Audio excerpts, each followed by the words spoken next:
usually when I'm adding more, I ask myself pretty much one important question. What's leading? What's following?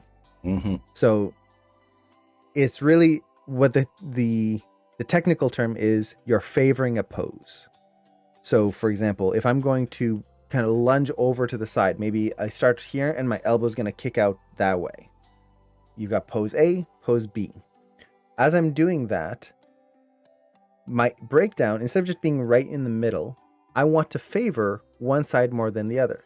If I want it to be kind of a slow build up and then a nice strong hit, I'm going to favor that first pose and have maybe the body lead as my elbow, it starts here, it pulls back and then hits out.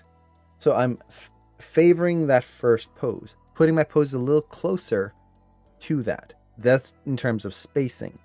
In terms of timing, it's maybe I want to hold this a little bit more and make the next motion faster. So I'll have a little bit more time for that hold and a little less time closer together in terms of timing for the hit. So it's just nice and fast and strong. So it's just thinking of what leads and follows.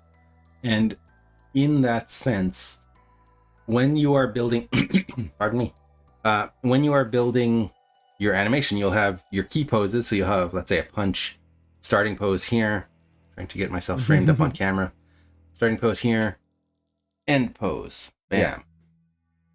So you'll have your key poses, pose 1, pose 2. So you'll do your breakdown pass. This is your first blocking pass will be your key poses. Yep. Next pass will be your breakdowns. So breakdowns isn't just going 50-50. So you have pose 1, like let's say here, and then pose 2 there. It's not just going halfway.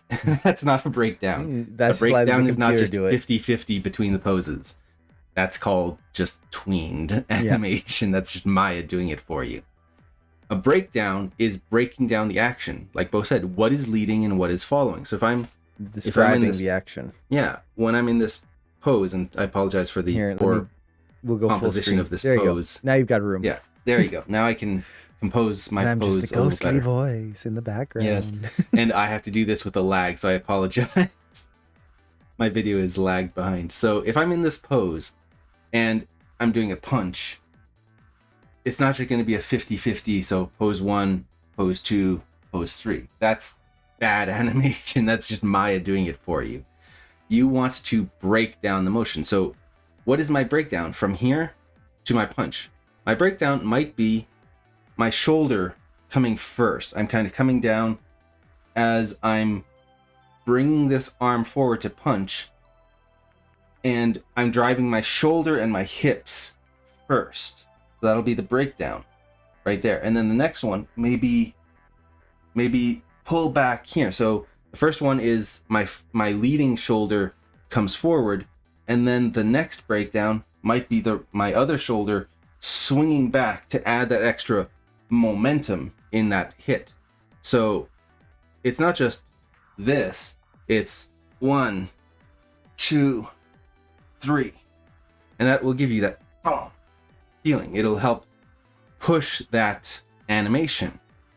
It describes the narrative of your action. So when you're breaking down your animation, it's finding those moments, finding the driving force. Like Bo said, it's the lead and follow. But lead and follow is fairly vague. I know I struggled with understanding that. Think about what is driving the action. So when I'm doing a punch, it's my shoulder, it's my hips. The punch isn't just the arm. My hips actually kind of go first and give my body this torque. So my hips twist, my upper body stays still, and I'm kind of how to describe this?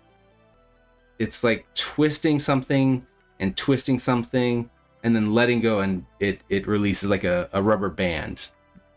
You're doing that with your body. Your hips go first. You're getting all this twist, and then it helps shoot your body forward. That is a breakdown. It is what is driving that force, and then what goes through after. So that is what you're doing with your breakdowns. And if we can cut back to the screen here. I'll just write this out very quickly here. So the way I like to think about breakdowns is in terms of a sentence. So your key poses describe your narrative. So for example, I don't know if Here. I'll be able to. Before you do that, let me just there you go. Now you got a whiteboard. Yeah. Let's see. Boy, it's running slow. Your tablet or Yeah. I think my writing is lagging. It's making it hard to write. Just have to write a little slower. So Bo, what is Bo going to do? What do you want to do, Bo? I'm gonna dance. That's what I live for. Animal. See, I knew it. I knew it. I called it. I'm dancing now. Thank you so much, Animal. Dances. So that is your key poses. That is Bo, your character, dances. And that is it. Like, that's a story. That's a situation. And those are your key poses in your animation. When you're putting your key poses, you are describing the story. But this doesn't have any nuance to it. Your breakdowns to Bo dances would be, I'm just gonna write these out. Bo dances. And I apologize again for the writing. It's terrible, but it's lagging. So Bo dances. So your breakdowns would be a tired Bo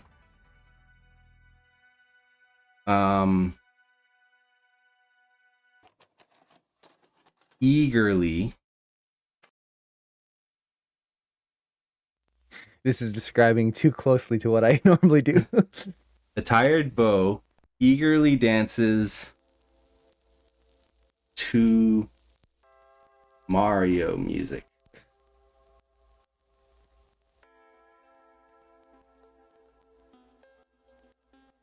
So see how we went from Bo dances, which is, it's a story, but we don't get any Flavor to it. We don't know how Bo is dancing. We don't know how Bo is.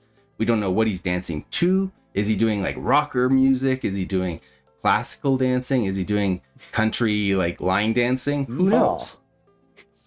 But once you start adding your breakdowns to your story, to your key poses, now we know Bo is tired. So that's how he's approaching his dancing. He's going to be tired while he does it. But he's also eager. So you can be tired, but also be like, I really want to dance. And it's like, I'm gonna do it anyway. It's like those kids when it's like, it's Christmas, but they're also falling asleep. Yeah. Like, you can be eager and tired. And he's dancing to Mario music. So now you know that it is the swing your arms from side to side song. So now you know, you have a better idea of how he's dancing and what he's dancing to. So these are your breakdowns. When you're doing animation, you have your, if you can cut back to my full camera. You. I order you. Your key poses, your storytelling poses, is Cameron punches. Pose, punch. But what are my breakdowns? My breakdowns can say Cameron doesn't know how to throw a punch. Cameron throws a really bad punch. So maybe it's like, So my breakdowns would be me leading with my shoulder like this, leading with my hand, and my hand is kind of floppy and bends. So I start with this awesome pose, but then it's like, and see how it ends in the same pose, but now I have this wimpy, floppy, loose, like slapping motion. Or does Cameron know how to throw a punch? Is Cameron more intent and better trained. So now maybe I lead with my hips and my shoulder stays behind more. So I'm building this torque and I'm kind of coming down and then come through really fast, adding energy into that punch. So the narrative of Cameron punches goes from Cameron throws a wimpy punch to Cameron throws a really powerful punch through a brick wall.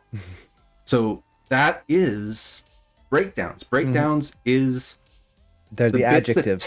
they're the adjectives of your animation. So yeah, it's basically trying to think of, I'm going to stop being the disembodied voice for a second there. So when you're thinking of breakdowns, it's thinking of how do I describe what's happening here? How do I make it more clear? And in-betweens are similar. In-betweens and breakdowns, they all kind of meld together. Breakdowns are a little bit more important. In-betweens are usually, at least the way I describe it, is the things that Maya does, and I clean up a little bit of curves to finish it up. But you are still trying to describe why and how and make it clear. If it's just a halfway pose that doesn't add any description, that's not clear enough. No. So what are the steps do we add breakdowns at the end? Usually you would do your storytelling poses first. Your key poses. Every workflow is different. I will put that right out of the beginning. But you'll start with your storytelling poses. That's your main, just blocking out the scene so you understand where the character is going, what's happening. Then you have your blocking, which is describing a little bit more of the story. That's your main breakdowns. Yeah. Then you go into blocking plus, which is usually now we're going to a little bit more description. Now that's like the difference between going bow dances, hired bow dances to music, and a very tired and mentally drained gotta add bow that. eagerly dances to upbeat Mario music. So you can see we can start adding more words, more adjectives. So your layout pass is your key storytelling poses. Your blocking is your key storytelling poses with your first pass of breakdowns. You're starting to flesh out the story. Mm-hmm. And then your blocking plus is now you're adding those little nuances in that story. You're adding even more breakdowns to the breakdowns. So hopefully that makes sense. Yeah. And from there, once you get enough breakdowns, the rest is just kind of moving between and just smoothing that out or adding like your in-betweens. Yeah, which is just like sometimes if I have a motion that goes from here to here, I don't have to make a super huge complex breakdown. It's literally just make sure it looks appealing and it's not just boring. It's cleaning up your arcs and all that stuff. Yeah. Like when you're doing in-betweening, it's not just going pose 50%, 100%. An in-between is trying to get the nice arc in there, trying to think of your favoring in your spacing, and just avoiding things like jitters and pops. And that's what in-between really is. It's the cleanup of that motion. Yeah.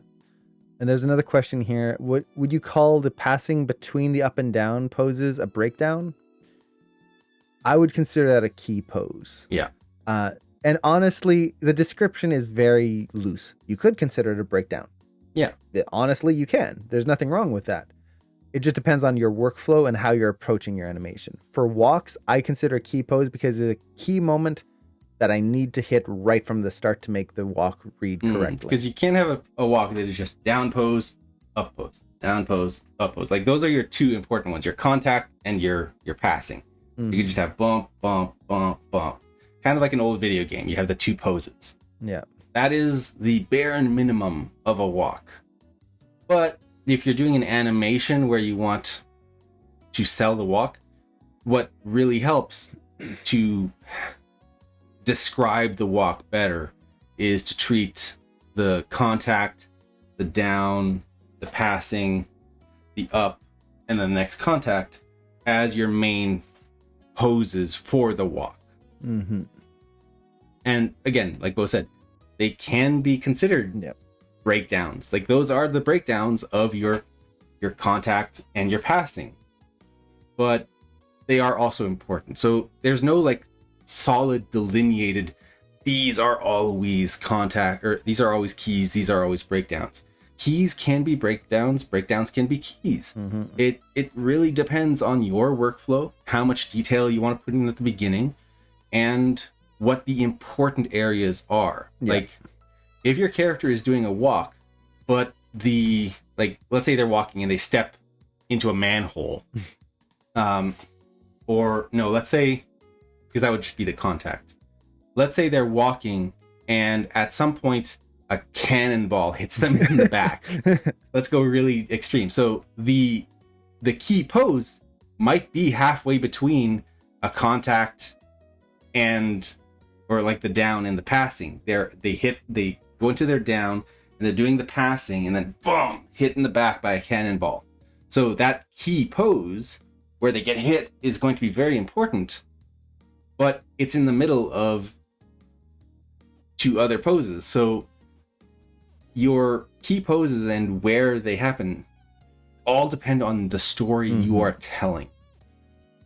And the workflow you're using. Yes, and the workflow you're using. So I apologize if that makes it more complicated, but just think about your story and what are the important things happening. Mm-hmm. And writing it out like I did with the bow dances, I find really helpful. Write out what your character is doing.